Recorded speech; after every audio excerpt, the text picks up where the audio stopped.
good morning সকলোলৈকে আজি May Day ঘৰতে আছোঁ আজি কি বনাওঁ ৰাতিপুৱাই অকমান বলো বেলেগ বনাই খাওঁ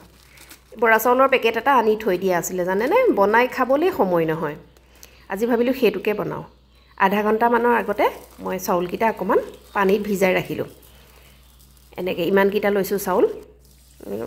এনেকৈ পানীত আধা ঘণ্টামান ভিজাই ৰাখাৰ পাছত মই কি কৰিলোঁ কেৰাহীখনত মানে অকমান ঘি দি ললোঁ ঘি দি লৈ পেলাই ইয়াতে মই কেইটামান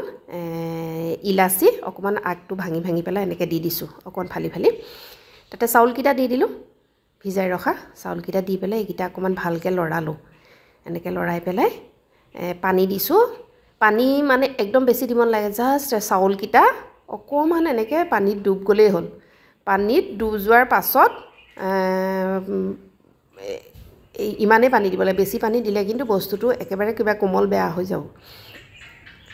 ঢাকি দিব লাগে এনেকুৱাকে যাতে তাৰ একদম ভাপটো ওলাব নোৱাৰে এনেকৈ ঢাকি 10 মিনিটৰ পাছত এয়া চকচোন ধুনিয়াকৈ হৈ গ'ল একো লৰোৱা নাই 10 মিনিট এনেকৈ ঢাকি ৰাখিব লাগে ধুনিয়াকৈ একদম সিজি গ'ল মই দেখুৱাই দিছোঁ চকচোন এয়া একদম ধুনিয়াকৈ সিজি গৈছে সিজাৰ পাছত এইখিনি ঘৰতে আকৌ কি আছিলে মালভোগ কল আছিলে